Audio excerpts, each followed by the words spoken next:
Hello, everybody. Welcome to Anime Sickos. It's the podcast for geniuses and the only podcast where we look at the four pillars of modern misery, which are anime, gaming, posting, and jobs. I am Tom, an anime sicko. And I am Jeff, and I am an anime sicko. Yeah, if you recall, Joe's on hiatus because of his health and joint pain. You know how it is. Maybe you don't. You don't want to know how this is. It's bad. But we're doing our guest sickos. We got Jeff Stormer in the house. He's a sicko for real. And the thing about Jeff is that he's like one of the all-time guys, both in podcasting and out. Jeff, if you've been listening to Anime Sickos, you will recall that he ran for us a one-shot of Time Heist, in which Joe and I played ourselves kidnapped by Joyce Carol Oates in order to do a time travel heist to steal a time MacGuffin, which I insisted be called the Chrono Trigger. It was very funny, and It's you'll great. love I think it. about that episode a lot. Which is a high praise coming from you. Because when it comes to thinking about one-shot RPG games recorded on a podcast, I don't think there's anyone in the universe who has a bigger possible pool to draw from. Because for the last 10 years, Jeff Stormer has been the host of the... I hesitate to use the word iconic because it's overused. And also, if you were really iconic, you'd be making a lot of money. That's also true. That's fair. Neither of us are. It's the way of the world. We should be. We're not.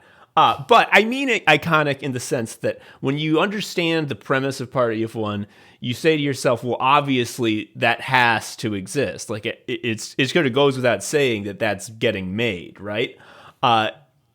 Jeff just does one-shots with one other player of a bunch of different games. There's no overarching story. The games change. The genres, as you would expect, changing the games change. It's an anthology. And the what is the sort of concept that unifies this anthology over 10 years? Well, it's that it fucking owns, and Jeff rules, and playing games with him is very fun. How do I know? How do I know so well? I speak with such confidence. Is it false? No, fucker, because you can listen to 3 episodes in which I am the Party of One with Jeff. The first was when I was a mere neophyte to the podcasting game. We played Adventurer and Troll, where I was an adventurer talking to a troll underneath the bridge. The one thing I remember about that is that I had to break it to the troll that no one will read his manuscript if he submits it on like squirrel skins. It has to be on vellum. If it's not on vellum, the thing I remember about that is that it was, I forget if it was you or I, one of us was a poet and we were really dead set on being a poet, and we decided in the end that it was more about like structural poetry, like haiku was the future. That's the thing that is lodged in my brain always. I don't remember that, but that sounds very correct. I mean, we were both literary because, again, you were trying to submit as a troll manuscripts, and I knew enough about the submission process that if it's on like squirrel skins, they will just throw it out without looking at it. Just trash it. Exactly. That was when I had no clout, which is another thing that about Party of One. That's one of the greatest things. Is one of the great shows. Is that this is not one of those clout chaser shows where you're trying to get celebs. It is also that because you have hooked some big fucking lunkers. Lunkers sounds negative. Great guests with large audiences. However, also normal people, which I love. I love this. Mwah. I hope Anime Sickos always is thus as well. And then again, we played another game that I forget the name of, where we played in Waterworld, where people where people rode on. No, I think it was War Jet Skis. It was War Jet Skis, thank you. And it was specifically, we were creating the universe of, as we described it, the most coked out 90s comics industry is collapsing all around us comic book that we could possibly imagine. And then the last game that we played on Party of Fun was Rivals, where we were rival podcasters. I was a snooty cinema podcaster and you were a trashy, like, fucking genre lit podcaster. I feel such shame about that episode for one hyper specific thing. Was because we cursed an evil into being on that episode, which is to say we made a joke about a Raising Cane's sponsored deal, and then Post Malone like 3 months later was like, I got a Raising Cane's sponsored meal. Really? I don't remember that. We made a called shot on the Raising Cane's celebrity sponsor meal. On Raising Cane.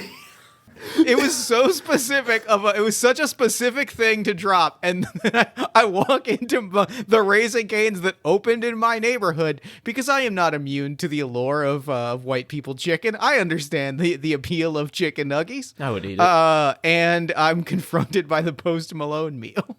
Wow. Well, that just goes to show, folks. The show just contains truth within it, and It does. It's just so. We're going to get to the episode. We're going to get to it. I'm just going to gas Jeff up a little bit more. The thing about the show that's so good is that when it's all on you, it's not all. I mean, when it feels like you're the only guest, like it's all, this is your shot to like make an impression, and it's like you don't have your homies, or I don't have Joe to make jokes that are funnier than me. I don't have like Gwen and Allie to do character work. It's like it's all on me. Oh fuck! I don't know anything about improv. I've never made a funny joke. I've never been funny. It can be very nerve-wracking to do this. But when you're with Jeff Stormer, I tell you what, this guy's a genius of making you feel comfortable. It's so, you feel like I'm not performing and there's no pressure. I'm just collaborating and having a fun time. I'm enjoying the moment, this atmosphere that you make. It's so conducive to shit that is good. And so what is this all to say? Listen to the Party of One podcast. A decade of doing it, folks? Can you believe? I can't believe, because I hear that number and my bones turn to ash. Yeah. Turn to dust. It's that fucking gif from it's not from Final Fantasy The Spirits Within, but I always think it's from Final Fantasy The Spirits Within, where the guy gets hit with fire and then dissolves. You know, that's a movie I could watch for sickos. I've never seen it. I just know that it made Sakaguchi have to commit as close as you can get to seppuku in the modern world. You're not allowed to do it anymore. You have to do sort of like reputational. It's a movie for the ages, truly. That the main lady was going to be a real actress in other movies because the model was so good. She had a Maxim spread. Holy shit. Anyway, we're not talking about Final Fantasy The Spirits Within. We're also not talking about the main part of the episode yet because we do have to thank one new Patreon subscriber. This new patron is going to be called Josh Rush. Josh Rush, thank you. Josh Rush is a game mode where you have to talk to Josh Watkins, Josh McVitie, and Josh Borman all in a row. It's a delight. You'll have a great time. I was going to say it's a mode where you have, like, there's like a series of like pranks that you have to pull on people, like you're just joshing, but you're doing it as, so like you have to like quickly speed run somebody under it, like to open a door so a pie falls on them. Like it's like you got to speed run getting your friends through all your funny little pranks. Yeah, and you do it with all the Joshes that have been on Anime Sickos. Josh Rush. Anyway, thank you, Josh, for your money. I'd love to have it because I'm unemployed. And this means that I can buy food. I said this to you before we started recording. I, all day for the last like 2 days, have toyed with the idea of unsubscribing from the Patreon and resubscribing, and I just did not get around to it. But know that I've been rotating it in my mind like a picture, like a JPEG of a sandwich. What can I say? But that's so fucking funny. And some might say, would have been funnier if you had done it in real life. No, motherfucker. I own that. I've been busy. It was a busy day. But also I say that to gas up Anime Sickos in turn and say, like, this is my actual like favorite podcast that releases week to week. Hell yeah. My wife and I, this is our go-to. Jen and I, this is our go-to driving podcast when we're going somewhere. This has been our company on multiple road trips. Hell yeah. because there is like nothing easier to put on than just two extremely funny people riffing for an hour. And so it has also led to us watching multiple TV shows, which will tie into the topic that we're going to discuss today. And let's get right into it. It's only been like a million fucking minutes before we start the show in classic podcaster. You know, it used to be, Jeff, when we began, it was one of our sort of like philosophies. Like, we're not going to be like those other podcasts that do 10 minutes of fucking table setting and chores before it begins. We're going to get right to it because we respect the listeners. And this is a classic example of like the outsider being like, I've figured it all out. Once I do it my 100%. And then you get into it and you're like, oh, I fucking get now why they do that. I had the same reaction with Party of One. You can hear me transition from we got to be in the game within 3 minutes to I don't fucking know. We'll get to it when we get to it. It's more important that we're vibing than it is that we are like hitting the title note of the episode. But the title note of the episode is Jeff. What is it? It's your call this week. So why don't you reveal? I mean, reveal. You saw the fucking title. You clicked play on, I don't know, Spreaker or whatever. The title is this is the Walk Hard episode. This is I had Tom watch the 2007 film Walk Hard, the Dewey Cox story, starring John C. Reilly. Mm-hmm. And here's I'm gonna dive in by explaining the backstory that went into me pitching this episode. As I mentioned, I'm an avid listener of the show, and I have heard you talk a lot about like TV shows that you like. A lot of those episodes are Jen and my favorite episodes. Yes. And so in my mind, I was like, I've listened to you talk about things that you liked in Stella and things that you liked in Police Squad. And the consistent thrum in the back of my mind was, this motherfucker's going to like Walk Hard. Like if Tom hasn't watched Walk Hard, I bet he's going to dig Walk Hard. And so when you were like, hey, if you have ideas, pitch them, the first words out of my mouth were, Tom, have you seen the 2007 film Walk Hard starring John C. Reilly? Because I think it is an extreme called shot that it is your sense of humor and comedic sensibilities in a nutshell is this film. Well, what can I say? I'm going to spoil it now. Yeah. I mean, yes. I knew it. I fucking knew it. Okay, called shot. I'm going to give some background. So, obviously, like all white men of an age, I watched Anchorman and Talladega Nights 1,000 times. Yeah, I know John C. Reilly's extremely funny. Dr. Steve Brule is like some of the best acting that's ever been done by anyone. I have many Dr. Steve Brule monologues memorized. Crescinos have been around for thousands of years. Who invented grambling? Who was the first big-time riverboat grambler? Who cares? Probably some hunk who said, "Want to bet?" Anyway, let's go gramble. That's just one of many. So I love John C. Reilly. Obviously, I know this movie is beloved, and I have seen the Beatles scene, which we'll get to when it comes up. I mean, the Beatles scene is rightly known to all as fucking incredible. Paul Rudd saying "record" as John Lennon. I mean, there's no limit to what we can do if we imagine. His act, what? We'll get to that. I mean, if you know me, if you played my fucking Lennon game, you know how much I like making fun of John Lennon. So anyway, but the reason I never watched it was like, I don't know. There's a type of humor that was prevalent in that time that even as like a teen who was like into it, like I loved Anchorman, I watched it all the time. When there would just be like a really like obvious like sex pun or like boner, like the part from Anchorman where she's like, "Ron, you have an enormous erection," and he looks down and he's got a big bone. I'm like, and honestly, Jeff, it is as simple as this.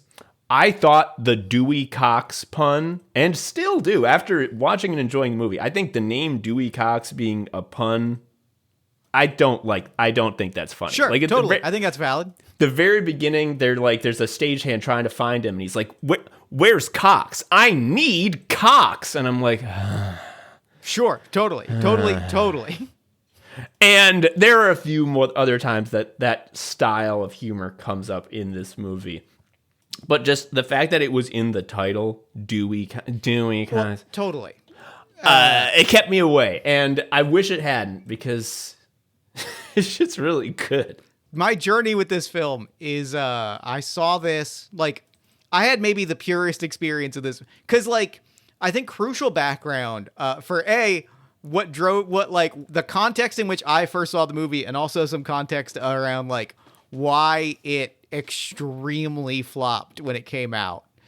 Is it came out in 2007 at the tail end of the dog shit run of like genre parody films, all in the like post scary movie vein. Like it came out on the heels of Scary Movies 1 through 5, date movie, epic movie, superhero movie, disaster movie, Meet the Spartans. And like it is a case where like it seemed like it was one of those. And I was in college at the time, went to go see this because it was Friday night. It was $5 and I didn't have anything else to do. Yeah. I was like, this is gonna be bad, but like at least, but like I'm like I got a $5 movie ticket and nothing else to do tonight. I'm gonna go like watch a bad movie and make fun of it. Yeah. And I walked into a movie that is so laser focused at like what was then and would change but stay consistent with my sense of humor for decades, that I felt it rewrite my brain in real time. Jeff, this is what you have said, because I totally forgot about that Meet the Spartan shit type of movie. Yeah. Bringing that up, I think, has slapped something into focus, which is one of the things that's so special about Walk Hard is that though it is a genre spoof, the genre spoofs of that type, the crappy type, is just we have sort of like we reference stuff from those movies and tell jokes about them. Yeah. And the movie is like, we'll do that until it just is over. So it's just a bunch, it's just telling jokes. What Walk Hard is it is one of those movies. Yeah. Like it is, and here's when it is the best is when it is not telling jokes. Everything is serious. Like it really is a big budget biopic. Yes, 100%. Of Dewey Cox, the musical legend, helped, and we'll get to this, helped a lot by the fact that the music would make someone famous if that was real. It's yes, we'll get to But this is even more useful in realizing this, in understanding why the stupid fucking sex puns. In my dreams, I'm blowing you, ... some kisses. Because, like, those things feel like the movie is telling me a joke. And I don't like that. Totally. Because Dewey Cox doesn't tell jokes. And, like, his name, like, the people around him aren't making jokes about his name. So when I hear one coming from the screen, jokes, I'm like, feels no. wrong. You Exactly. want to exist in the heightened reality that the movie presents, and the movie does a great job of putting these bizarre characters in that heightened reality and letting them bounce around for a while. Yes. And the times that it doesn't do that, I want to be clear, are brief and easily overlooked. Sure, It is totally. not making me... I'm not like, blah, blah, blah, I didn't like it. It's fucking fantastic, as we all know. But I'm just saying that's why they don't click with me, and why the fact that his name is Wet Dicks, folks. What can you do? So, where do we begin? This movie is so good. Where do we begin? I guess the briefest plot breakdown of the film is every rock and roll biopic that has ever been made, including ones that have been made decades after this. Fucking the response that I heard when the trailer for the Bob Dylan biopic, A Complete Unknown, dropped were just, this shit looks like Walk Hard. I saw Bohemian Rhapsody on an airplane because it was an airplane, and because I like Queen. Who doesn't? Yeah, right. And it's fucking terrible. It's like a dog shit ass movie.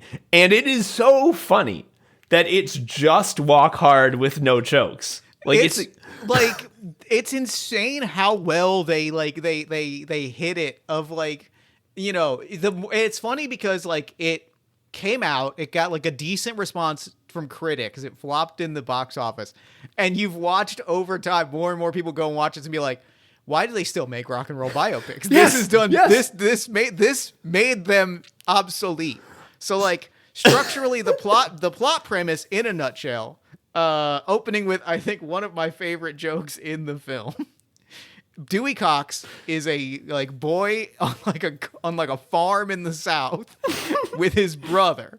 Yeah. Who's going to grow up to be the president and also an astronaut, because when you're young, it's full of possibilities. Well, and also a great composer, because they show the child actor slapping his hands wildly on the piano, and a beautiful song comes out. And then there's like, and this is I think where you're describing like them living in like a weird reality is really brilliant. Because, like, it plays the trope of, like, this kid's going to die. You know that this kid is dead the second that he's like, I'm going to live forever. And nothing bad's ever going to happen to me. So then they show them, like, bullfighting and, like, tilting a tractor. Yeah. And catching grabbing a snake. Yes. God, yeah, just a complete rule of threes of ridiculously dangerous games that they're playing until finally they have a childlike machete fight, and Dewey Cox accidentally chops his brother in half. I'm cut in half pretty bad, Dewey. This is the worst case of a child being cut in half with a machete that I've ever seen. I wasn't able to reattach his top part to the bottom part. Speak English, Doc. We're not scientists. I've watched this movie once, folks. It's so fucking funny. Wait, before I do want to say that what I thought you were going to say. The real beginning of the movie is Dewey Cox is an old man about to give his comeback concert. And where is he? We can't find him. He's in a dark hallway with his head against the wall, brooding. And his longtime drummer says Dewey Cox needs to think about his entire life every time he plays. And that's the rest of the movie. And that. You're right. I thank you for remembering. Yeah, the opening minute Dewey Cox has to think about his whole life before he steps on stage. It's such a funny intro. The trauma of him cutting his brother in half with a machete causes him, in the reign of Ray and other films, like causes him to develop the disability of losing his sense of smell, which he discovers because he smells his armpit and goes, "Ma, I can't smell nothing." His father resents him immediately because in a line that is said, this goes back to what hearing you talk about Police Squad in terms of like repeating the same joke over and over in multiple contexts and getting mileage out of it.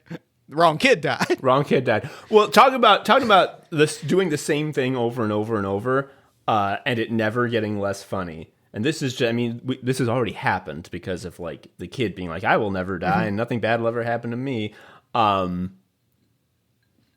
Something they do constantly, and that it's just I can't. I don't have the words to put how smart this is. Is they just have the characters speak aloud what common biopic story beat is now occurring. Like when Dewey gets his first time playing on stage. Someone goes, now that's what I call proving yourself. It's there's the one where his bandmates leave when his bandmates have his big fight. And Tim Meadows looks back. This looks like the end of a chapter in the life of Dewey Cox. It's like, have you ever noticed Dewey's different lately? Like, well, yeah. Before he was early Dewey. This is middle Dewey. It's so funny. This builds towards another thing that they do, but his dad's constantly telling him the wrong kid died, in part because every time music touches the life of his family, it kills someone important to him. Oh, yeah. God, and his mom is like, oh, I got the vertigo. It just means I get a little dizzy. But being dizzy never hurt nobody. And I'm just like, oh, God. You're like, oh, she's going to die. Oh, you're going to die soon.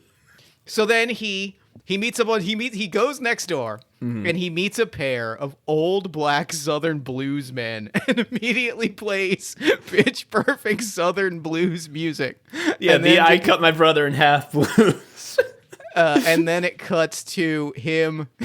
This is another thing, to your point about constantly saying things. The fact that every time they cut to a different point in Dewey Cox's life, they have him name to the audience how old he is. Yes, including him going, I'm only 12 years old.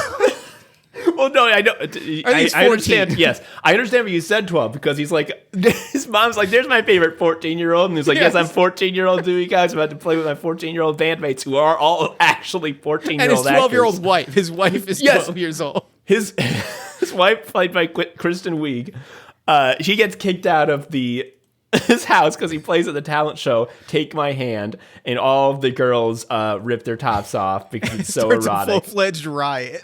And he says, here's the hand I want to take. He points at Kristen Wiig, his wife.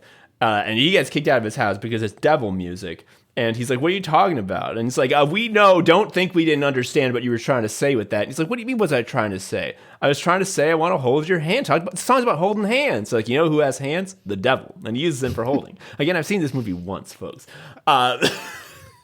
And then he's like, well, I'm 14-year-old Dewey Cox, and I'm off to my next chapter of my life. And Kristen Wiig, again, full fucking grown, says, and I'm his 12-year-old girlfriend.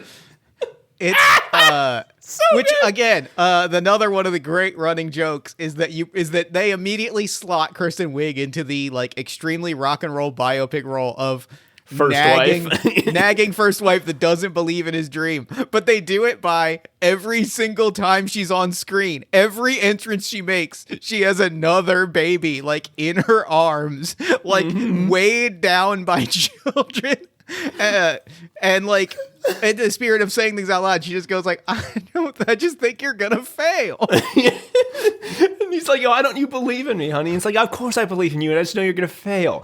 And God, I think this might be my favorite joke in the whole thing. She's like, settle down. Blah, blah, blah. She's got the fucking bandana on and the frizzy hair, more and more babies. You gotta stop, settle down. You have a family. And he's like, I gotta do this. It's my dream. And she goes, what about my dreams? And he's like, well, I can't build you a candy house, dear. It'll fall down. And she said, and this is the line that it's just like, I wish if I had written this, that would be all I talk about. Is she said, Kristen Wiig, and totally sincere, and this is what I'm talking about, like, this movie doesn't tell jokes. Like, This is so sincere. She says, in response to the candy house would fall down, not if it never rains. Which gets at another thing I think the movie does remarkably well, which is this movie is head to toe with like double and triple punchlines, which makes it an incredible watch. Like 30 Rock is another good example of like hitting you so quick. It's the classic no Oprah where it's like multiple jokes stacked on top of each other. In this movie does so many instances where they will immediately like hit you with the punchline, and as you're laughing, cue up there's a bit later on when he's producing the Dewey Cox Hour, the Dewey Cox variety show. Oh God, yeah. Where his manager comes up to him and is like, "We're getting beat every week by the Incredible Hulk." Yes. His manager says to him, "Well, you got to see the latest episode. There's a second Hulk, and he's evil, and he's not green, he's red." And like that's already funny, but then to build on that with Dewey Cox going, "Oh yeah, I saw that. That was incredible." Yes. Like, well, what you did? Just. I can't get the idea. What about my dreams? And then the reveal is her dream is that Dewey builds them a candy house that they live in, and then to top that with like it won't fall down if it never rains. And she says it in the exactly the tone. Kristen Wiig is such an underrated part of this movie specifically because she plays that. But we come to the other, like one of the other major running jokes, which is like she's yelling at him. She's saying like, it's too hard. Like you can't do that. He's like, it's fine. I'll walk hard. Wait, walk? Yes. Yes. Okay. So this is a thing that I have had a pet peeve about my whole life. And I got it from my mom because she has a pet peeve about it too. Which is in sort of biopics or any sort of movie where a creative person is in it, and in the course of their life, a famous line from their work comes up and they do like the pog face right at the camera and like, that's it.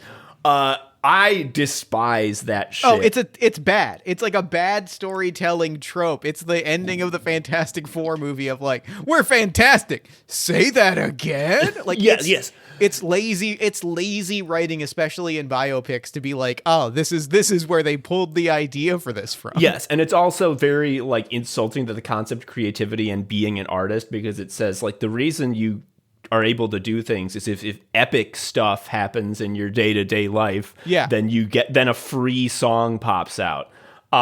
So the fact that it is so like every single one of his songs, because like they just for every single one, like you can tell because like all the dialogue like slows down and like it gets more and more portentous until he says the line. He's like, huh?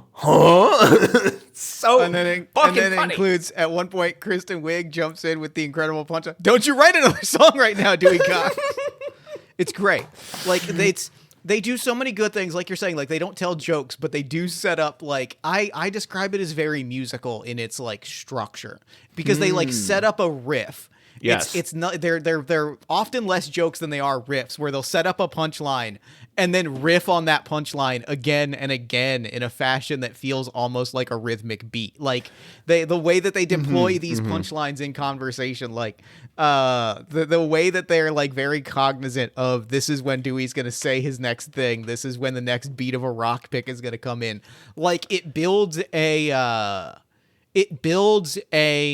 rhythm to it where you can kind of start to be like, oh, I know what's going to happen and it's going to make me laugh. And I think there's an incredible kind of structure to the film in that way. I mean, to your point, a beat that keeps coming back exactly in the same function but different every time, like a repeating motif that develops as the piece continues, is Dewey opening a door, finding his drummer, Tim Meadows, taking a drug, and Tim Meadows going, Dewey, you don't want none of this shit. And then describing the drug as an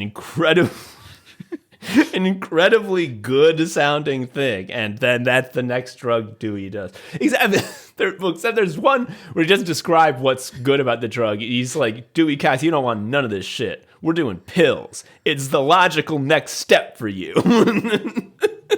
I love it.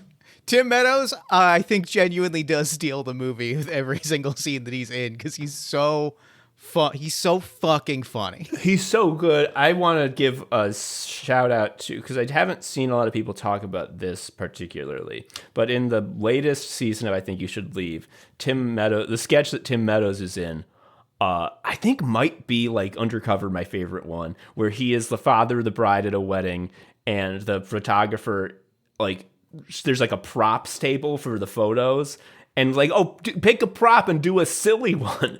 And his idea for a silly one is he picks up a big feather and puts it in his mouth, but he puts it back too far and pukes and starts freaking out that like, what did you want me to do? You didn't give me enough time. I can't think of a silly thing to do with these props without enough time. Which doesn't sound funny when I say it, but watch the fucking sketch. Jesus Tim Meadows Christ. Exists on another level. His appearance in Detroiters is one of the best in the series. Where I'm going to try my best, and also it's April in the D. And you keep saying he's kind of a Mac at dog bites, so if you get bit by a dog, he's more likely to win your case. And then, like, later it's revealed that he had a dog bite case and he didn't win. And it's like, I thought you said we were a Mac at dog bites. It's a kind of a Mac at dog bites. Oh, God. Great. I hate just... I don't hate, but, like, it's like, I hesitate to be, like, just repeating jokes the whole time. But fuck it. I want to. I'm having a great time. These are good jokes. Anyway, so Dewey Cox gets this big break. The having to win over the recording studio guy. It's a great joke when he's in the studio and they cut to, like, he gets word he's in the studio that some like big name record executives, and so the people that he's the record executives, when they show them on screen, are like playing on the idea of like there's always these like very stereotypically Jewish like record executives. They are quite literally rabbis. It's Martin Starr and Harold Ramis as one of them is Dreidel Lahayim. Yes. And there's a third guy, but he's like a writer, and like he's someone that like the crew knows. So it's not like a famous person like when you see Harold Ramis again in his fucking rabbi outfit. And then we've got John Michael Higgins as the like record guy that doesn't believe in them when they're playing covers, but we need one. Yes. The record, because it's the classic thing, because they're so hot live, but then it's like the record company says you have to play this boring cover. That's Amore.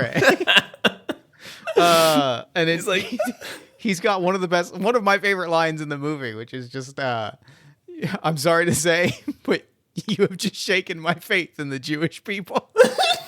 Yes, John C. Reilly hits him with, I would love nothing more than to restore your faith in Judaism right now, sir. I mean, and they really lay it on thick, where the guy's just like, it's, there's nothing you could do to convince me. Nothing at all. In this room, there's no way.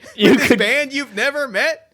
Unless you were to unveil something so new, it would change the course of your entire lives, and no moment would ever be the same. If you couldn't do that in the next 15 seconds, like...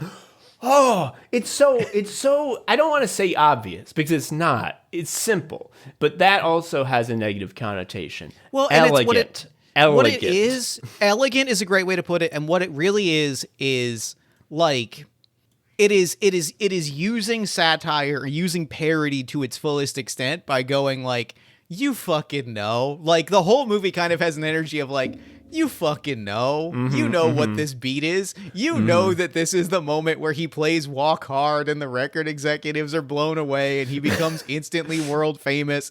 And then he meets a woman who walks in and is like, I could be in your band, and they fall in love, but they can't be together. You fucking know all of these beats because you've seen them a million times. So like, it's a very good like leaning down to being like, we recognize that this is all the same shit, right? Like we like and using that structure to inform the comedy is brilliant. And I think the thing, I mean, this is happening throughout, but this is a good time to highlight it.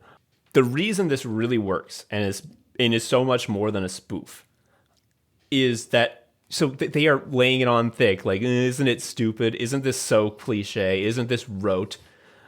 He's going to sing his signature song, and they're all going to do the pog face directly at the camera. The thing that makes it so much more is that Walk Hard is great. It's as a song, it rules, and it's not. This is why the let's do it. So, let's duet, do it. Huh? That's why that one was a dud for me, because that song is a joke. It's like a there's a joke song to the song. Yeah. Yes, the joke is they're saying sex stuff, but are they? There's actually an innocent version of that. You fool! No, Walk Hard isn't a joke song. It's Walk Hard is kind of like a silly phrase, and like, oh, he's dopey for thinking of that instead of walk the line. But like, it seriously is a good song. There's a sincere love for rock and roll in the movie, like, and you see it in the music most specifically of like, and it's one of the reasons the movie falls apart if you don't have John C. Reilly in that lead role as both an incredible singer, an incredible comedic performer, and an Oscar-nominated dramatic actor. Like, playing on all three of those things at once, like, you can tell, like, they really do take the art of... And, like, they're good songs, and they're also songs that, like, sound very authentically like they would exist in a specific... There's, like, his... He later on, like, as he becomes famous, people accuse him of trying to crib Bob Dylan's thing.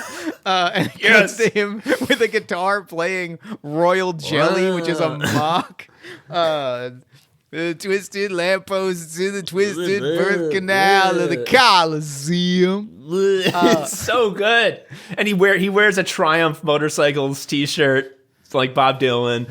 It's so good. There's like a clear love for. I think what it is for me, like what has always been the thing that has met me like come back to this movie is there's detail to it.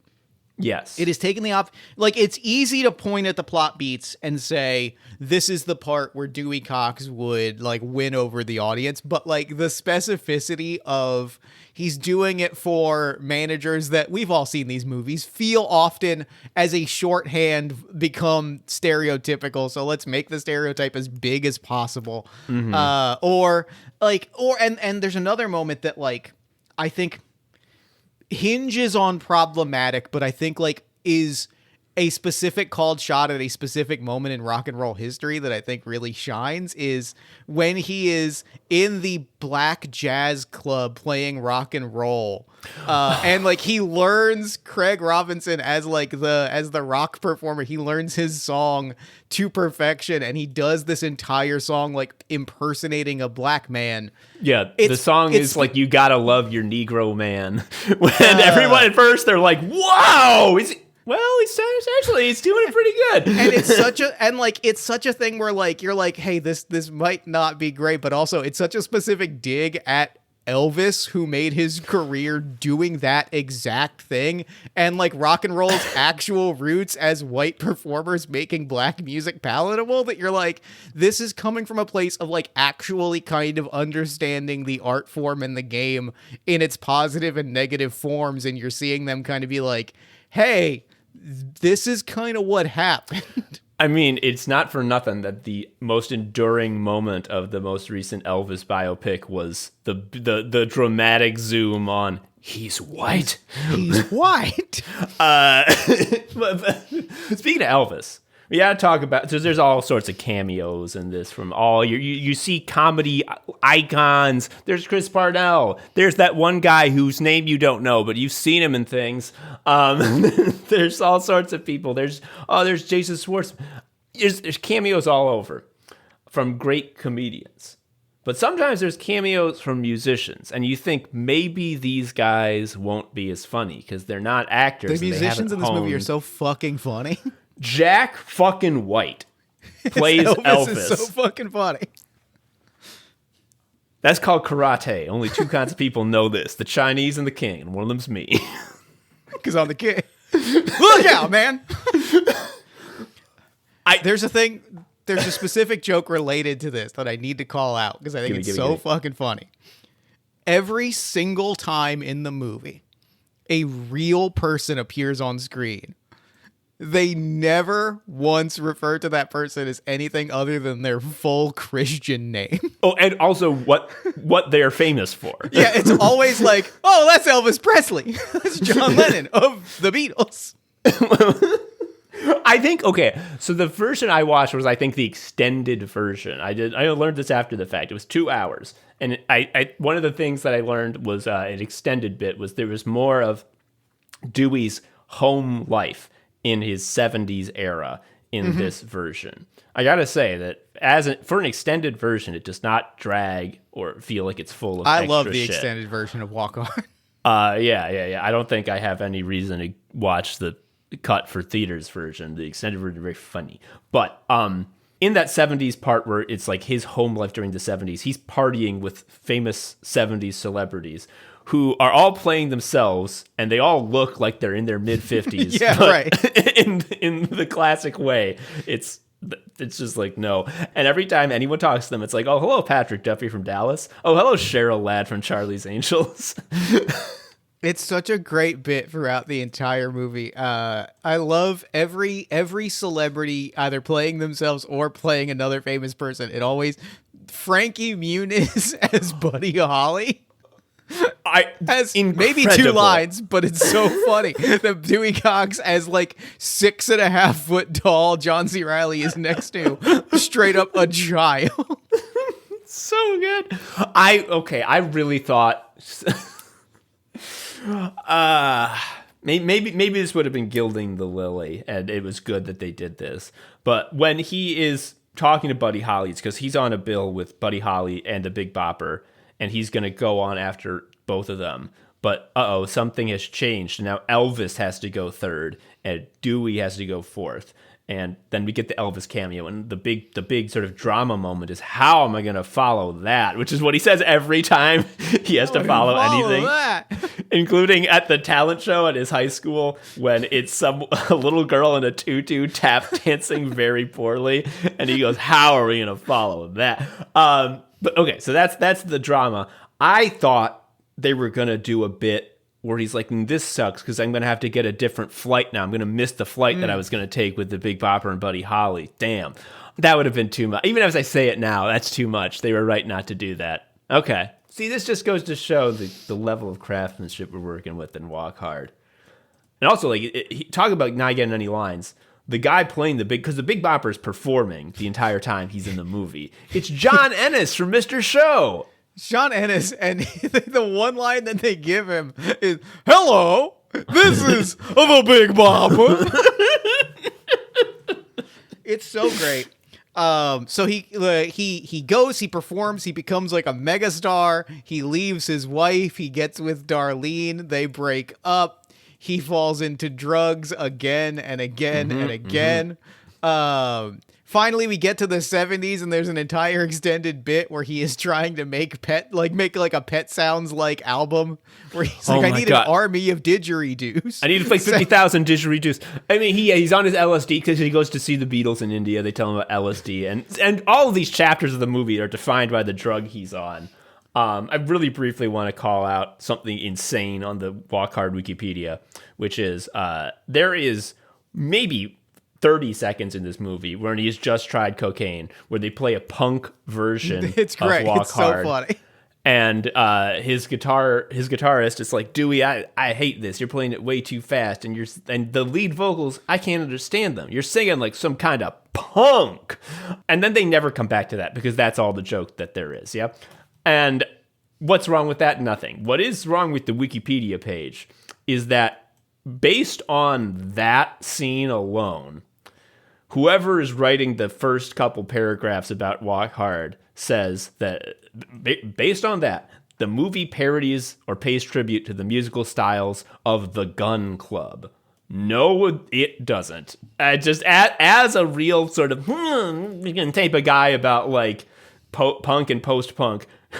You are out of your mind if you think any of this shit sounds like the Gun Club. Sorry, moving on. Back to the Brian Wilson part. I love the Brian Wilson part. We'll talk about the Brian Wilson scene, but then we got to back up because we finally got to the Beatles scene, and I went past it. Oh yeah. The Beatles scene. Beatles scene. The Beatles, when they do the LSD, they get to one of the critical lines of the movie, and I think like a big thought thing that I have about the movie, which is when his going back to those double punchlines and to like layering jokes on top of each other. When his band is finally like yelling at him about things you slept with my wife and then you slept with me and I have real confused feelings about it. And then Tim Meadows drops like the line of the movie, "You never once paid for drugs." Not once. And then they go around again and they talk about the fact that he always gets them Siamese glass cats for Christmas. But they're a symbol of nobility in ancient Egypt. And then it cuts back to Tim Meadows and he goes, "And you never once paid for drugs." Not once. My trivia and also like a big thought point that I have about this movie is that was a riff. Tim Meadows improv that on the spot where like they had written him other lines and he was like, "It's actually just funnier if I just say this again and again." Like it actually just makes that line funnier. Yeah, I mean, doing the same thing over and over again. If it's a good enough thing, if it's a good bit, it will land.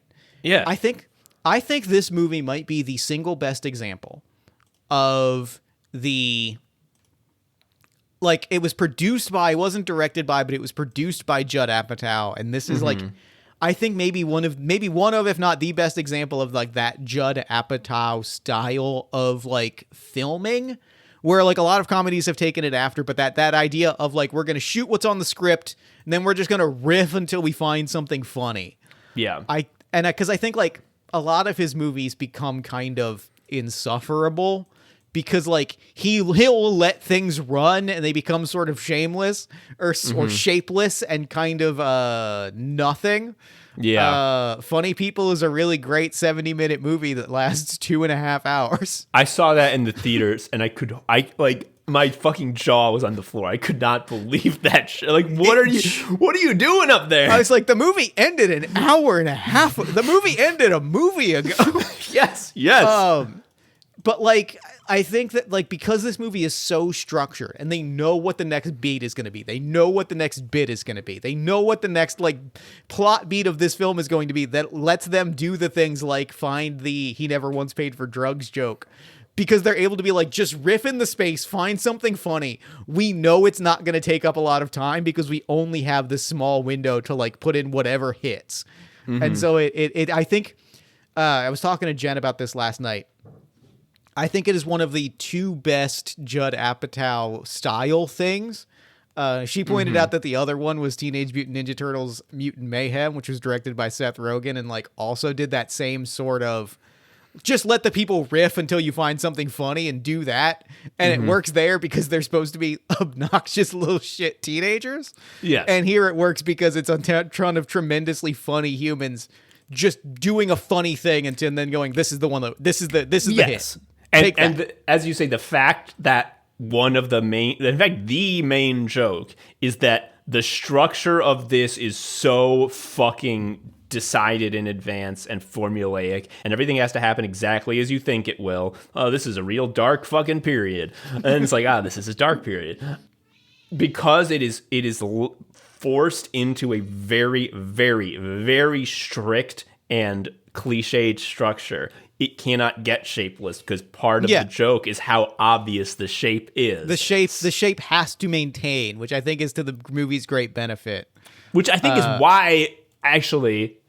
why the extended because the extended version of all these R-rated comedies is just, let's put in more boobs. There's a lot of them. Let's put in more boobs and more riffing, and they feel very like too much of a good thing. It's it's kind of hard. Just you're slogging through it. Because it's just like, okay, I get it. It's just more. It's just more. I don't want to watch 3 hours of improv. I just don't. There's a limit. This doesn't have that sort of saggy feeling that the extended, unrated versions of these other comedies do, because even the fucking extra extended bit, it's more formulaic.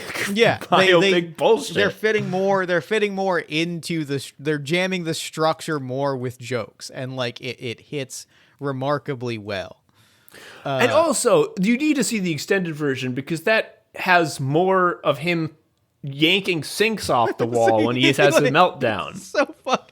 Speaking of jokes of jokes and repetition, every single time you see him in a bathroom, I laugh so hard because you know that he's gonna rip the sink out of the wall. It goes back to that musicality of like, you know the beat, you know the riff, you know what's gonna happen. You see him in the bathroom, you're like, that sink is not long for this world. And then we cut to the end of the movie when he's like reminiscing in the fake clip show of his life, and he walks in to like the big fancy hotel, and there's just a row of like a dozen sinks, and he just starts ripping all of them out of the wall.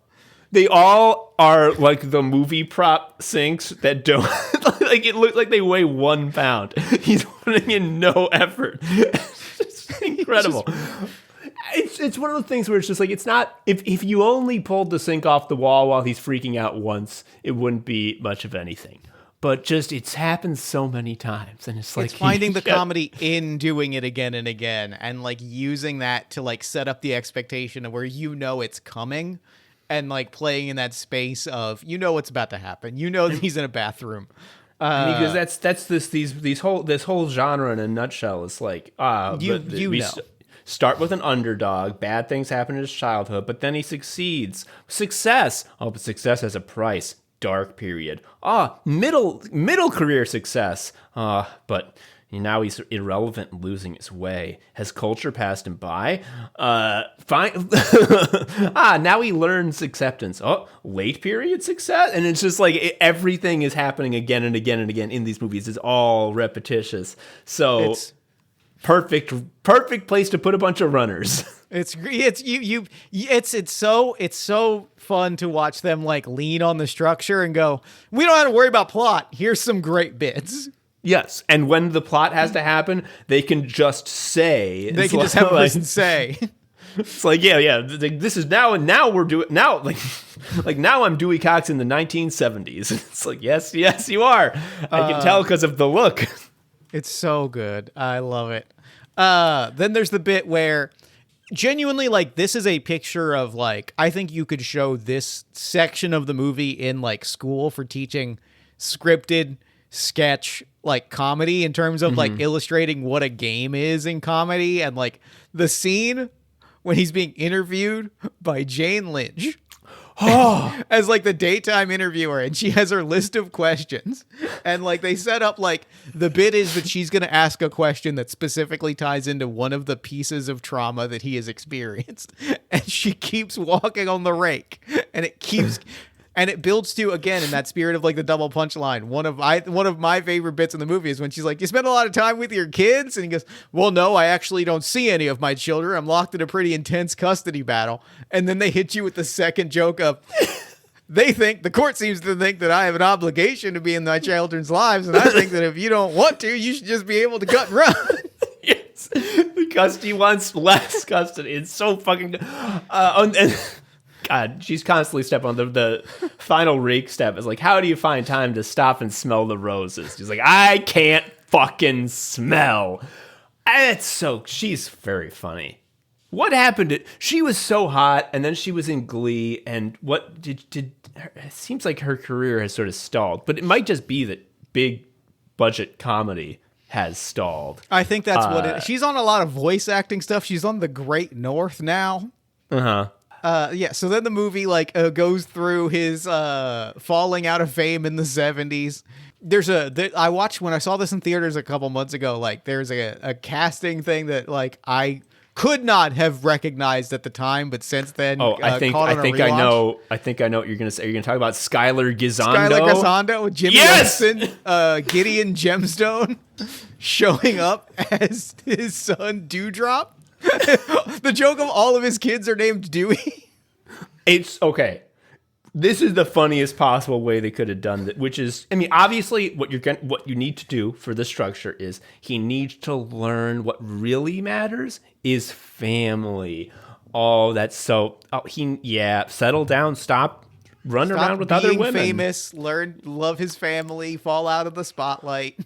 The way that happens is, again, his son, Skylar Gisondo, Dewdrop Cox, just walks up to him and says, "Hey, Dad, want to have a catch?"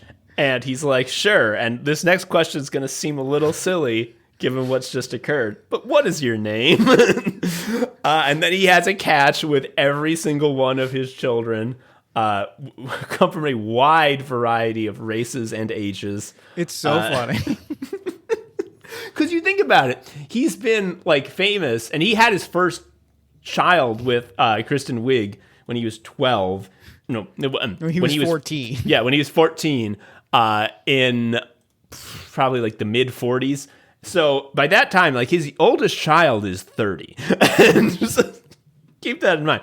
And he just has a catch with every single one of them. And so there's like 30 people he just has a catch with in a row. And they're getting older. Like, it's so funny. Also very funny is that fucking Skylar Gisondo absolutely biffs every single throw. He doesn't catch a single one. He's like, "You're really bad at this." "Well, I never had a dad to teach me." God, that kid, truly, he had it from moment one. Like, when watching Gemstones, I'm like, this kid's got it. This kid's really got the juice. And then going back and watching him, I'm like, this kid's hitting it. Something about his face, just the way his face is shaped. He's like he was designed by a sort of great designer from outer space to be the guy to cast if you want a sort of like gormless, good-natured type of silly guy. You look at his face incredible. And you're like, there he is. So Dewey rediscovers his family, reconnects with Darlene, in finding peace with his family, rediscovers his sense of smell, part of this. Oh, there's a moment we skipped over. I want to save the Beatles scene to the end because I think it's the highlight of the movie. Oh yeah, fuck, we skipped it again. There's the scene where he makes, quote unquote, makes peace with his dad, where he's like, I gotta finally like put this to bed. And he goes to I've been running father. from my trauma too long. He goes to his dad's bar and to say, I'm sorry for what happened to my brother. And his dad takes out a machete and hands him a machete to him, goes, the only way we're gonna resolve this is through a machete fight. He's like, I'll never forgive you. The only thing I've been doing for the last decades is training my mind and body to kill you in a machete fight. And then he accidentally his dad accidentally chops himself in half and says the incredible line, I never realized how easy it was to have yourself in a machete fight. Yeah, and like, it's, again, fucking nothing is more funny than when someone who is extremely adamant about feeling a certain way is shown a piece of counter evidence and immediately is 100% on the opposite. His dad is so fucking friendly when he's been halved. He's like, wow, I get it now. Yeah, it was an accident. You didn't mean to hurt Nate. If only I'd known that then. So fucking good. But I do want to call out, again, to say he accidentally cuts himself in half is one thing. You have to portray this on the movie screen. How are you going to show someone accidentally cutting themselves in half?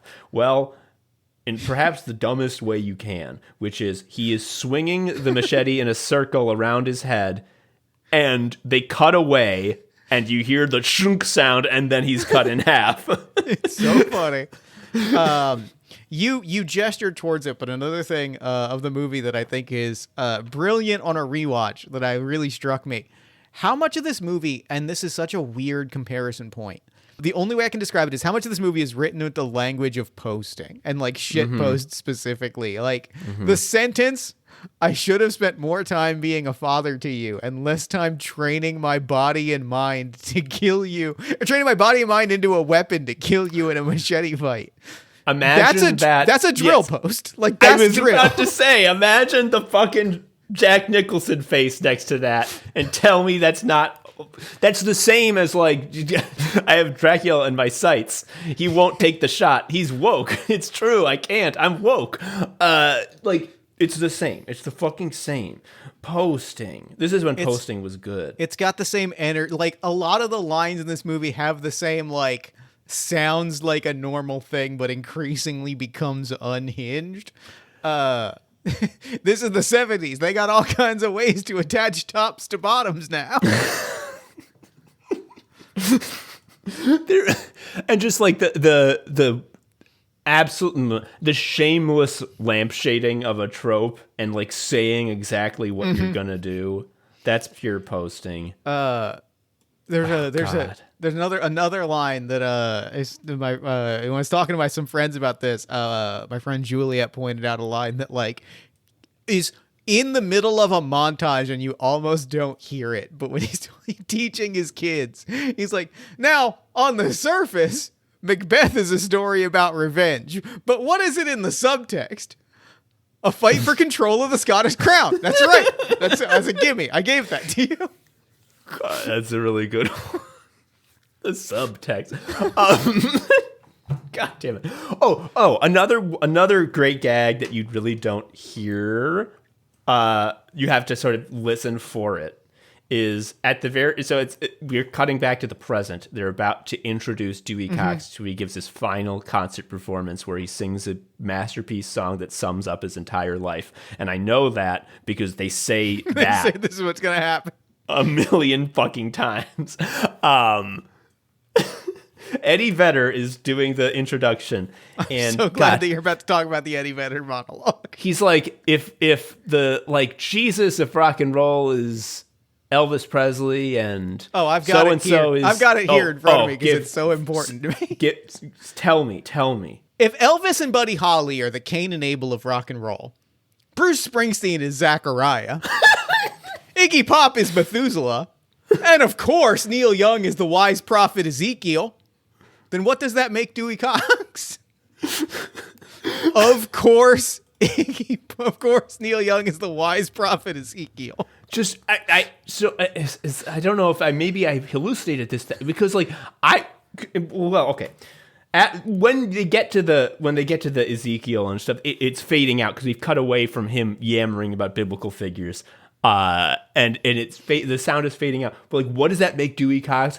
I swear to God, I heard him be like, we don't know. It's just like, what an incredible payoff to that stupid fucking It's such setup. a funny, and like to your point about like the celebrities playing themselves, everybody in the fucking Life Appreciation concert, Eddie Vedder, one of the funniest parts of the movie when he delivers that monologue, fucking them doing Walk Hard, but it's Jewel and is it Fitty? It's Jewel and somebody is It's like okay. It starts off with Jewel, Lyle Lovett, and some third country singer who I don't know who they are. And also, I know about Lyle Lovett because he is a super fan for the terrible poster Duchess Goldblatt, who we've discussed on Anime Sickos. And I had never seen or heard him before in my life. And he's got a fucking face on him, doesn't he? Voice is pretty good, though. But yes, it's him, some other country singer, Jewel, and then midway through, Ghostface Killah comes out. Ghostface Killah, thank you. And he does a rap over a now hip-hopified backing track of Walk Hard. And then as he's doing that, Jewel starts yodeling rhythmically to back him up. It's so funny. It kind of works. I do want to know if there was any... Because the story... Any story about Wu-Tang Clan members... Except, I guess RZA is kind of like a professional business guy at this point. But anytime you hear about, like, Wu-Tang Clan members doing, like, cameo bits, they really don't seem to care about, like, all of the paperwork. Like, I don't, like, the famous thing is that Ghostface was on 30 Rock, and, like, Tina Fey is like, we never paid him, because we can't, because we don't know how. Like, because he has to have filled out the forms, and he just didn't do it. So I wonder how he was on the set. Because I mean, he's great. He's great. I don't know if he wrote his own bars, but they sound exactly like him. This is a good moment to point out the incredible piece of trivia that I have about the Walk Hard soundtrack, which is the people involved in making it. I forget it's Dan Byrne and Mike Viola have talked about like making the soundtrack, and the phrase that they used was we assembled a group of musicians that could only be described as the Manhattan Project but for music, with the express goal of making the Walk Hard soundtrack. Yes, I mean, you hear it on the fucking... you hear it on the screen. It all showed up. It's there. This sounds like real fucking great music. But it's John C. Reilly joking around. It's so also, great. I want to briefly mention this because I thought this... I mean, like, all the boob and dick jokes. Like, there's one bit where Dewey's on the phone and he's sitting down. So everyone walking by him, his head is at crotch level, which is relevant because everyone's nude. And his PA is just like, you want anything, Dewey? And there's just a big flaccid dick right next to his face. Haha, very funny. Whatever. But I did appreciate the sort of brazenness of when he and Darlene, who's Jenna Fisher, Pam from The Office, finally have sex for the first time because... they can't be together because they're not married. So they get married, but then we can't be together because you can't marry two people, do we? What? Even if you're famous? So when they finally have sex, we see, John C. Reilly and Jenna Fisher's faces, and then we cut to two nude bodies who could not be less them in 1,000. Like, it's the great. most It's muscular man of all time. The hugest boobed woman you ever saw. And it's just like, what? And then it cut back to them looking completely different, back to the bodies. Like, it's crude, but the brazenness of it, I had to respect. So then we get the big the big final moment, which to the point of like the sincerity in the music, I think Beautiful Ride is like a legitimately beautiful piece of music. Like that song legitimately gets me choked up. Like, and a lot of it is cliche, is like using cliche, but like there's a like it's a genuinely beautiful song that like anchors the climax of the movie, while on screen they show a fake montage of other moments that aren't in the movie, including Chris Parnell getting mowed down in a hail of gunfire, While Dewey is using as a human shield. while his dad confronting him and pulling a gun on him. This is when we see him rip a dozen sinks out of the wall.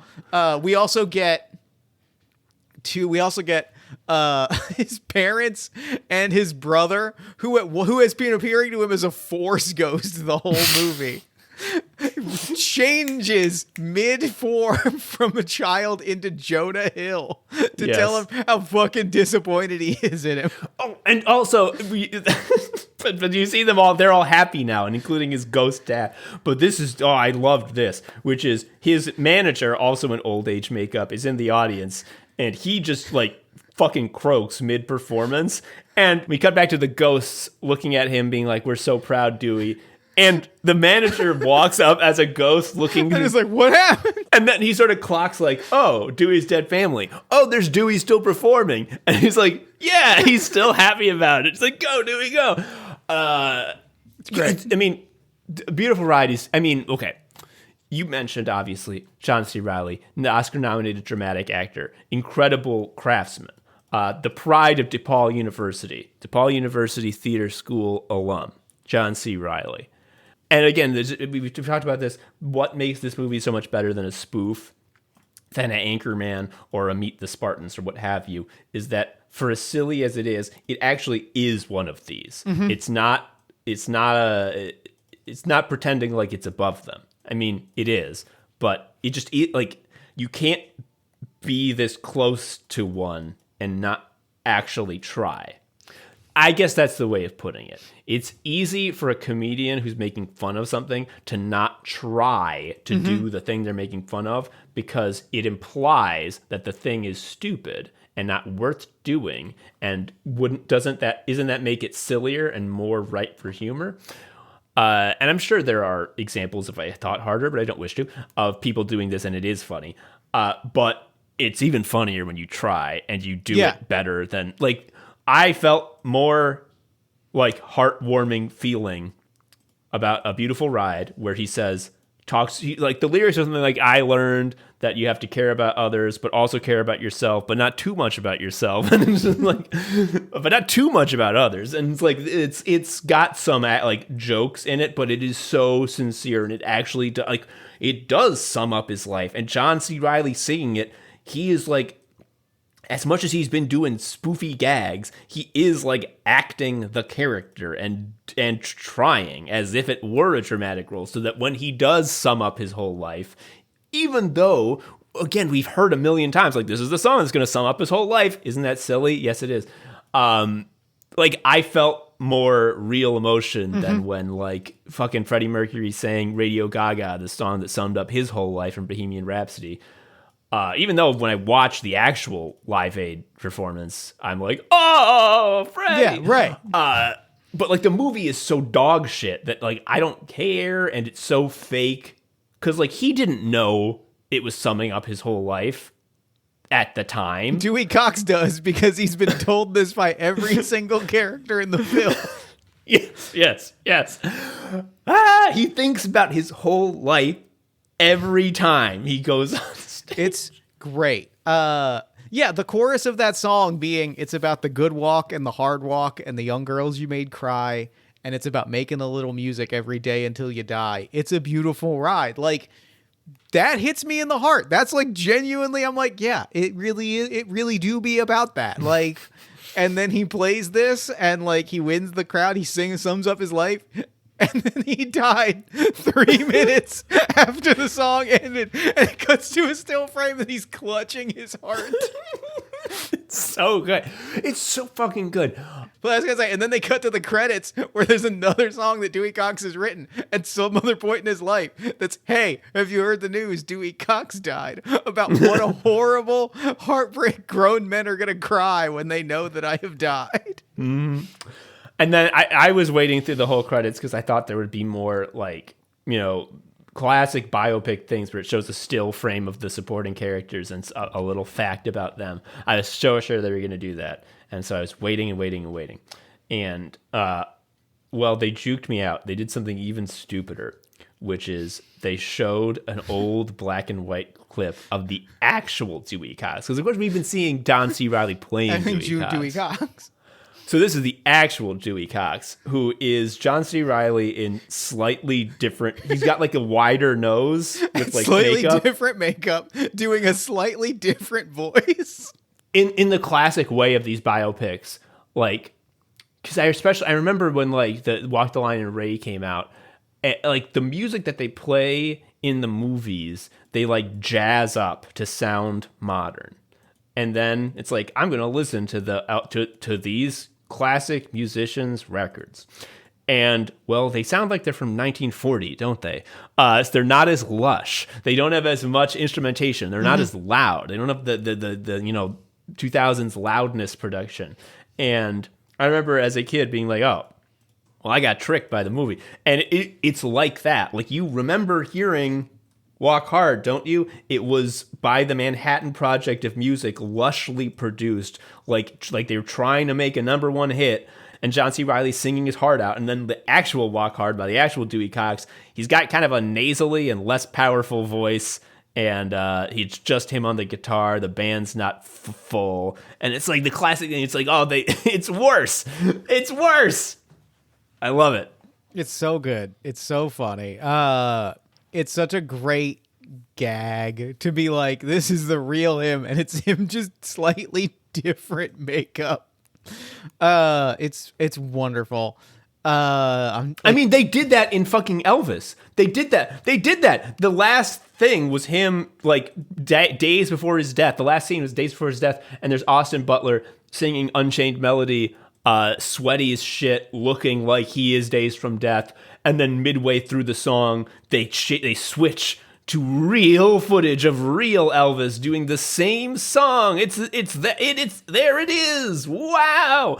It's so, I mean, it's insane how thoroughly they called the shot on all of these being terrible. Elvis came out almost 20 years after this, and they're like, it's the same shit, it's the same beats, it's the same like mode, it's the same everything, where they're just like, it's the same thing, you understand. Speaking of that, I think it is now time to talk about this, which is, I brought this up to you before because I know that you, like me, are a avid fan of the God. Zachariah of rock and roll, Bruce Springsteen. One of the things about Bruce Springsteen is that his life would make a terrible biopic because it is not interesting in a filmic way. And it's funny because like he's on mic saying this. Like if you listen to Springsteen on Broadway, the first thing he does in that show is go like, guys, my life, like, guys, like, I'm not any of the subjects of my song. I've never worked in a factory. I've never had a hard life. I was a working musician by age 19. And his exact words in the Broadway show is, I've held one 5-day-a-week job, and it's this Broadway show, and I fucking hate it. Okay, there is I don't know if you know this, listener. Maybe you don't. There is a trailer out for an upcoming Bruce Springsteen biopic with the Bear, Jeremy Allen White, as Bruce Springsteen. And this trailer, even before seeing Walk Hard, I watched this trailer and I said, this is going to be the worst movie ever made. It is just absolute dog shit. So and especially after having seen Walk Hard, it's like Walk Hard isn't even exaggerating. He's buying a car, Bruce Springsteen is, and the salesman is like, after giving the normal pitch, leans in close and is like, and it's the perfect car for a rock star like you. After all, I know who you are. And Bruce Springsteen goes, well, that makes one of us. And like the only thing that would make it stupider is if he looked directly at the camera and says, and you know what? I'm never gonna buy a used car again. Huh? And like goes home to write used cars. Like that. I bet that if you bet in the actual movie, he does do that.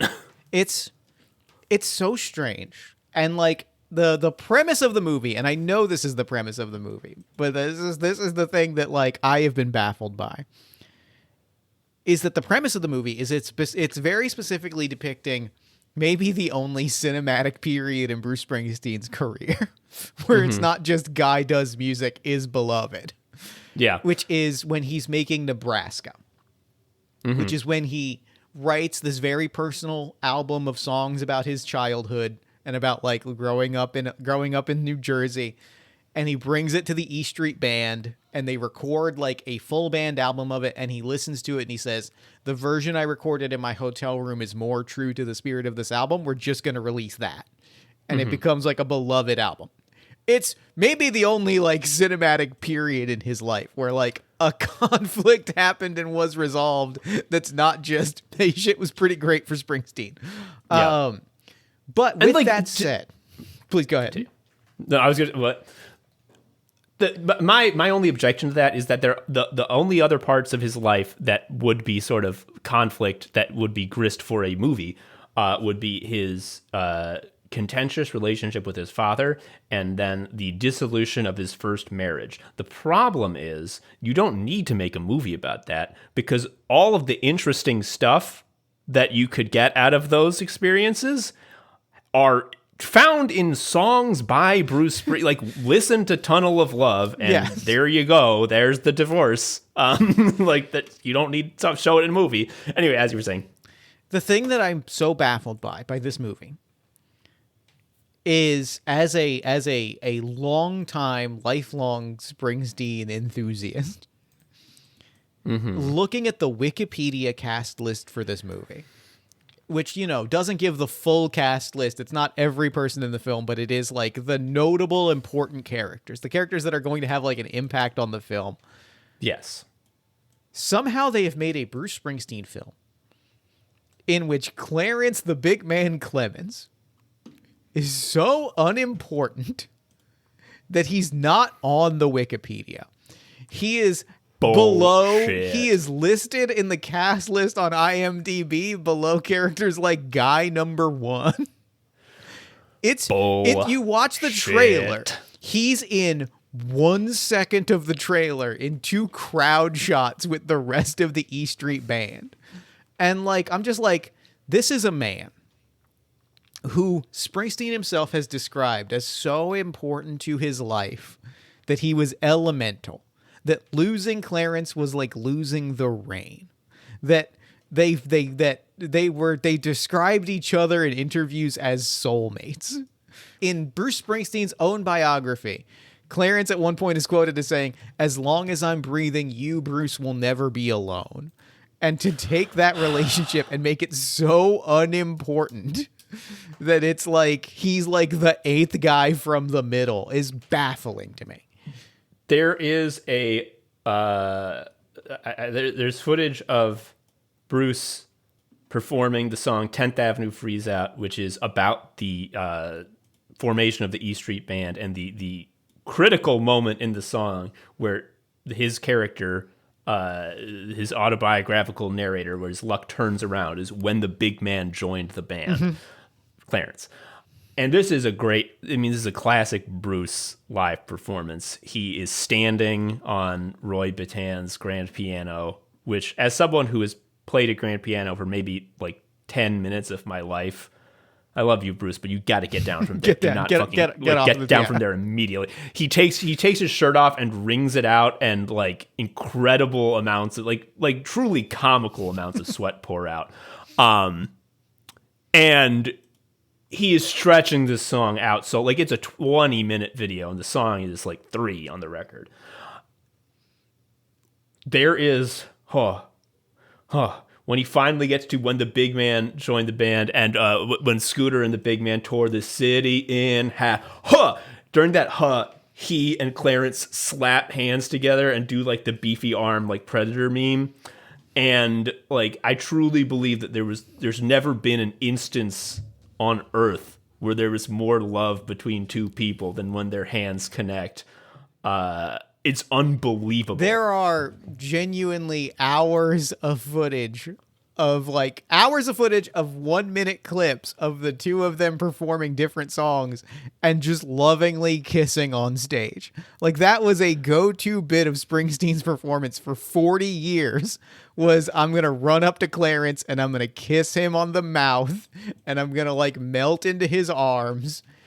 And this is, and like, I think like I there's a post that I've made that I laugh about a lot, which is like, you could be kissing your saxophone player on stage for 40 years if you're not a coward. Yeah. I mean, like, I truly think that that's probably why that Clarence is not going to have a big role in this terrible fucking Springsteen movie, because they are cowards, because they don't trust audiences to understand that, like, does this mean Bruce is gay with him? And like, is Bruce gay? Is Bruce woke? Well, Bruce is woke. We know this. But like, I think they're just scared. It's because they don't know this image you posted, a beautiful image of the two homies smooching, because it's the right thing to do. They smooch because they love each other in a way that is not romantic, but that is like greater than romantic, because they are two halves of a whole that define each other for 40 years. Listen to Jungle Land, folks. Listen to the saxophone on Jungle Land and tell me that fucking man does not deserve a major role, even in a story where the fucking end result is he doesn't play on the record. You have to put him in there. God damn it. I would like for you to, after this episode is done, listen to the Springsteen on Broadway version of 10th Avenue Freeze Out, where he plays the song, and in the instrumental interlude, he tells the longest story about his friendship with Clarence. And he ends it by saying, and I've not pulled this up, but I can reference it almost offhandedly. He says, "If I were a mystic, I would be led to believe that Clarence and my friendship must have stretched back over other past lives. We must have gone back centuries, working in older fields, in older places, working together, doing some version of our version of God's work. I will see you in the next life, big man." Like, that is that to me is a thing where I'm like, how do you not put that on screen? And like, I will say, there's a real chance this movie comes out and I'm wrong. But like, I doubt it, dude. Because I want to tell you, here's why. Here's what's in the trailer. We have Jeremy Strong as John Landau, Springsteen's producer, doing a fucking doing a walk hard monologue. Doing a fucking walk hard monologue, being like, when Springsteen was growing up, there was a hole in the floor of his bedroom. The floor. Well, that's supposed to be solid. Something you can build off of. A hole. He spent the rest of his life trying to fill that hole. This album is what fills that hole. And it's like, I guarantee that if you played that fucking monologue to Bruce, he'd be like, "No, it wasn't. I was doing my job. Like, I write songs because that's what I like to do. Like, what are you talking about?" Also, a lot of the fucking songs from Nebraska are about characters, like fucking State Trooper and Atlantic City. God. Like, they're not songs that are about like his life and upbringing. It's like a pretty specific set of songs. Yeah, it's not like he's going to be in a bar and he's going to like see someone saying Johnny 99 times and go, "Johnny 99, huh?" and do the pog face directly to the camera, and then we start hearing that. I will retract every bad thing I say about this movie if he is like on the street and a guy walks by being like, "Chicken here? I got your chicken." And he's like, "The chicken man? The chicken man?" How's your house? You'll never believe what they did to it last night. I will lose my shit if they're like, "They got the you'll never gonna believe what happened to the chicken man." He's like, "I'm gonna write this down." Then all insults are off. He's gonna see a little kid crying over his dead pet to his mama, and the kid's gonna be, why did Fluffy have to die? And the mom's gonna say, everything dies, baby. That's a fact. And then she's gonna hand the son a copy of Pet Sematary by Stephen King and say, but maybe everything that dies someday comes back. And he'll go, huh? And run home and write Atlantic City. God, actually, now this is pretty funny. We should do that. I would love if the movie was that. It won't be. It'll be so fucking like soppy and crappy. So before we end this, can we talk about the Beatles scene? Oh yeah, I forgot about that. Yeah, the Beatles scene is the best scene in the movie and one of the best comedy scenes ever made. A comic highlight. There's so much going on in it. The Beatles in Walk Hard are Justin Long, Jason Schwartzman, Paul Rudd, and Jack Black, which is already funny. Like, that's a funny cast if you're like, we're going to put the Beatles in this movie. Also, like, arguably the biggest stars in the movie. Like Paul Rudd and Jack Black are like leads in major films. And they're here for between 2 and 8 minutes, depending on if you're watching the extended cut. And they're in India. We are because we are the Beatles in India, the 4 Beatles. The Beatles from Liverpool. We are from Liverpool. When they do, we are the Beatles, comma, the 4 Beatles. Like, they're never called the 4 Beatles by humans, but like, it's just the best permutation of every time they say someone's name, they say the whole thing. So it the reminds me Beatles of those are the clubs 4 we used to Beatles. play in Hamburgs. We, the Beatles, the 4 Beatles. Do you remember that, Paul? Of course I remember. I booked him. I'm the leader of the Beatles. It's so good. The extended version includes one of my favorite jokes in the entire movie. When they're starting to do drugs, it cuts to Justin Long as he's floating by as a talking head just goes, Dewey, at least let me play you one song. Highlighting the fact that they have all these real people and have never once played a licensed song in the movie. And then they do an extended LSD trip, which is animated like Yellow Submarine. Yes. And it includes... Jack Black has an incredible bit running through the entire scene, which is that every single time he has a line, he delivers that line in a different regional accent. Mm-hmm. We're big fans of yours, Dewey Cox. Guilty as charged. I mean, as funny as that is, I don't think there's ever been a funnier comic performance on screen than the voice Paul Rudd is doing for John Lennon. So fucking funny. It's one thing to do a bad accent or to switch between a number of bad regional accents. And Jack Black is quite right to think that that's very funny because it is. But Paul Rudd invents a way of speaking that no one has ever done. He goes in a direction that's baffling and it rips. I like, if I can do one thing in my life, if I can learn to say the words great record the way he does, because there's no G sound, there's no R, there's like... He swallows a lot of syllables. It's so bizarre. I can't do it. I don't think anyone else can. I don't think even he could if he wanted to do it again. I think it's one of those things that like happened on the day and they're just like, wow. It's so funny. Miracle. And then in the middle of it, Justin Long is doing, honestly, a really good George Harrison impression. Which makes it even funnier that there's one person that's like kind of showing up. I read, and who knows how true this is, because it's one of those that you read these things and the source is just trust me, bro. But I read that like he was nervous about like, oh, I've never done an accent on screen before. Like, I really hope I don't embarrass myself. And he showed up not knowing what the other 3 members of the Beatles, the 4 Beatles from Liverpool. From Liverpool? Because we are from Liverpool. He did not know that they were going to be doing that shit. That's so fucking funny. And then we get 2 of the best lines in the movie, which is they start arguing. He does, I got a new mantra. Paul's a big fat cunt.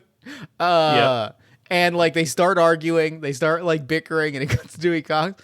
Oh, seems like there's a rift between the Beatles. And then they get into a fist fight, and the spiritual teacher that they're all like meditating with says the great line, "Beatles, stop fighting here in India." Just saying exactly what's happening and who is doing it and where and when. It's so fucking funny. It's so fucking It never funny. stops. God damn. What a movie. Thank you. I'm so What a glad that movie. you enjoyed my favorite film of all time, because I could go for hours about all of the little weird one-off details about this entire film. It really is something else. I always knew the line on Walk Hard, which is, it's such a shame it flopped because it's really the best one of this type of movie. It's like where this sort of R-rated, raunchy Judd Apatow style reached its peak. And it flopped. What a shame. And so much work went into it, too. Oh, John C. Reilly really is great in it. And I knew all that, but I just never got around to it. And I never would have if there was not a special occasion that required me to do it. So I really have to thank you for I'm glad, because pitching this. truly, I was just like, I bet Tom will enjoy this movie. It's fucking good. I don't know. I need to rewatch Hot Rod, because that's another one that everyone says those things about, that they say about Walk Hard. But when I saw it, it kind of was a whiff for me. I might just be, and I think I am just sort of in general, a Lonely Island. Like I'm sort of like immune to it. I think that I think but will make you bounce off. My experience with Hot Rod was very similar to my experience with Walk Hard, and like if I think my big picture movie take is, if Hot Rod had come out a year and a half, 18 months after when it did, it would have had a vastly different critical reputation, a vastly different box office performance, and a vastly different like cultural reputation. Because it is very much a Lonely Island movie, which your like enjoyment of it will be entirely hinged on how much you like the Lonely Island. But it was advertised, and like the trailers were for a Will Ferrell comedy, because that was like the cultural zeitgeist of the moment. Yeah. But it came out about like a little less than a year before Lazy Sunday and Dick in a Box came out. And I'm pretty sure if it had come out after those things, people would have been like, "Oh, I see what it's doing here." Oh yeah. I didn't know that about the timing. I think that is just a complete fact that you've just said. Yeah, like, you can't even argue it's that. It's very rare that I say the words, "This is ahead of its time," but I think I think Hot Rod is about like 18 months ahead of its time. Why do we know why Walk Hard flopped? Like I just know that as like a fact. From what I but I gather, don't know what the deal is. It is ultimately like a big part of it is that it came out at a time where there was a tremendous fatigue with this kind of movie. There just wasn't an audience, like the goodwill towards this kind of genre comedy had been thoroughly poisoned by worse movies. Yeah. So like when it came out, when it was advertised as like, this is parodying the genre of rock and roll biopic, people immediately associated it with your epic movies and your Meet the Spartans, which meant that it was like, it had been poisoned by a bunch of other movies. That's my anecdotal take from talking to people at the time and like reading reviews at the time and going like, no, but this movie is good. Was people who watched it either going like, "Hey, this movie's actually great," or, "Oh, I can't believe we have another one of these terrible genre parodies." And like the answer is, this movie is better than that, but it like got underserved by the fact that it was coming out at a moment where that genre, ironically, like the genre that it's in, which is itself genre parody, was kind of poisoned by worse movies. I'm wondering if it was possibly overshadowed by other more popular movies that came out on the same day. So I've looked that up, and fucking no. The movies that came out on that day were Charlie Wilson's War with Tom Hanks, the Sweeney Todd movie, and National Treasure 2. Yeah. It really was just that, like, when it came out, it was amongst a kind of movie that was kind of a myth, like kind of had died on the vine. And it's a shame, because this is so much better than its peers that it deserves better. This is one of those things where it's like, in the way that we are iconic podcasters, we get the joy of knowing that people with smart brains and great opinions understand the value and excellence of what we do. And there is a sort of moral satisfaction to be had there. But I would really like a lot of success and money. Yes. As I'm sure you and the makers of Walk Hard would as well. So Vindication comes that Rolling Stone has listed it as the 6th best comedy of the 21st century, which I think is like a pretty good win. Shit. I mean, I saw a interview with John C. Reilly where he was talking about, one of those videos they put out where they make actor talk about a bunch of their famous roles. And when he's talking about Walk Hard, he's lit up the entire time because he's just a delight. But he is like lit up talking about Walk Hard. He loves this movie. And I think he's right to. I mean, especially he's so proud of his singing. You can see the passion. Like, I think it's visible on screen where you can see how much everyone in this movie is like having. And like, this is, I think, a cliche thing to say, but I think it is so true here, where you can see how much fun everyone is having. And it makes it that much easier to like laugh along, where like everyone is giving it 100,000%. Even the people that are not good actors are having so much fun that they are throwing themselves like 3 sheets to the wind. Again, I cannot stress enough.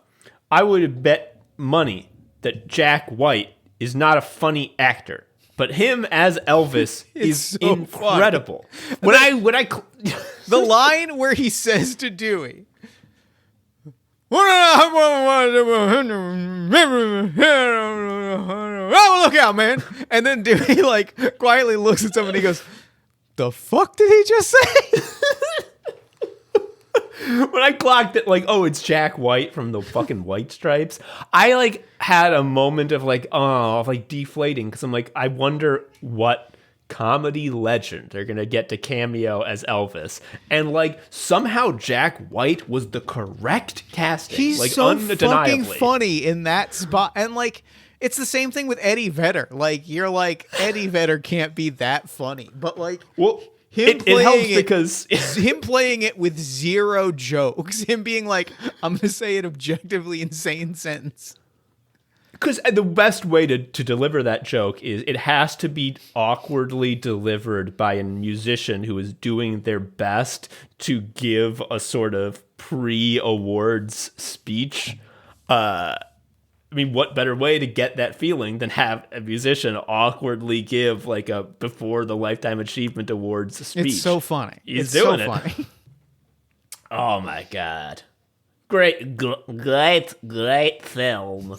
I can't do the John Lennon voice. God damn. When I did the John Lennon game, I just had him be like a bruv in it type. I put all of his fucking dialogue in, like, oi bruv, this is right spooky, isn't it? What are you on about, love? Like that. And I think I was funny. I agree. I love that game, to be clear. I don't regret what I did. I think that was about as funny as I could have made it. But just the true uniqueness, the fact that it's like nothing that's ever been spoken before of Paul Rudd's Lennon voice.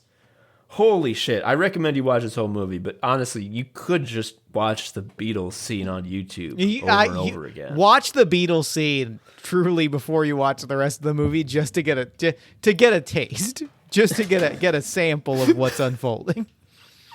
It feels like there's a rift developing between the Beatles. It's so funny. Jesus Christ. Well, I think that's all. To extend this any more would be to indulge even more than we already have in just naming things in the movie repeating, that are funny. Yes, pointing at them and being wow, wow, wow, which I want to do sparingly. This is my treat episode, and it was truly. If this was going to be my treat episode, I couldn't ask for a better one. I'm so happy. Jeff, this was a delight. Delightful. Thank you so much for pitching this and doing it with me. It is again, just thank you for making me watch this movie because I was gonna not. I just wasn't ever gonna. I'm so glad. Hell yeah. Where can people find your incredible podcast, Party of One? You can find all of my work at jeffstormer.com. You can find me on social at jeffstormer.gobirds.online. Or you can find Party of One at partyofonepodcast.com or on social at Party of One Pod or Party of One Podcast, depending on the social network. Now, I know, Jeff, that you already know that I'm always down to go on Party of One. And I also know that you've got your own scheduling process that reaches far into the future. But you can probably guess what my next question is going to be. When can I get back on that show? When I tell you that I've got it on my list to email you tonight at the time of this recording, I've got you on my list to email you tonight. Woo! Hell yeah. I love that. So you can I'll probably hype that up when that comes out in however many months it takes to produce. I can't believe. I mean, to say nothing of doing the show for 10 years, the amount of effort. I mean, I guess it's only 2 tracks, but still, there's a lot of effort going into making a RPG listenable on audio form. We record with a lot of people that have never recorded before, which means there's a lot more effort than it seems. You see, now that's something I hadn't considered. There you go. Well, yeah. Anyway, great podcast. Great guy, Jeff Stormer. We love this guy, folks. Do you know that? You should have learned it by now, given what you've just experienced. Anyway, that's all the time we have for Anime Sickos. I've been Tom and Anime Sicko. I've been Jeff and Anime Sicko. Bye. Bye. Episode ending now. Thank you for listening to Anime Sickos. I've been Tom, a sicko. You can follow me on Blue Sky at Tom Harrison. Joe was also a sicko. You can follow him on Blue Sky at Sharia Uncle. You can follow Anime Sickos on Blue Sky at Anime Sickos, or email us at animesickos@gmail.com. You can give us money at patreon.com/Anime Sickos if you want. Please leave us a review or something. I don't know. Tell a friend. Anyway, until next time, bye.